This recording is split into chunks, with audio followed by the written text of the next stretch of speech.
when it first was announced, my initial thoughts were 3 weeks. That was going to take us to sort of part way through the Easter school holidays.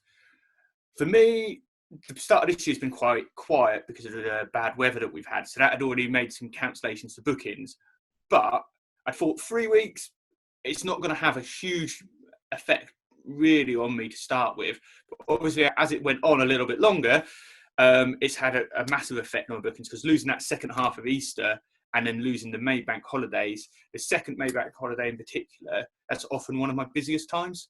That weekend, I can get lost because we'll often have the good weather, people are starting to come down, but they haven't made lots of plans.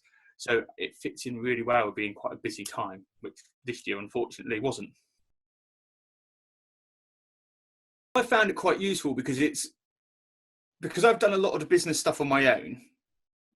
It's always been a little bit last minute or on the fly as I've been doing it. So things like the website, when I first did it, I just did something to get it going. And when people started asking me to book online, I sort of had to do that quite quickly and so I never had the chance to sort of get it how I wanted to do it.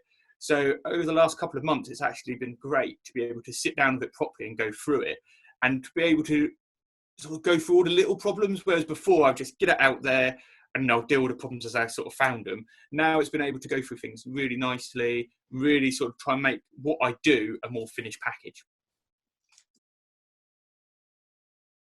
I think the biggest sort of bit of advice that I had been given was like not to sort of rush a decision. It's quite easy to sort of think about, you need to push lots of adverts out really quickly to try and get you back, but it's not necessarily good. And if you've had a good business before that was working and you were getting customers coming in, I sort of think it will come back.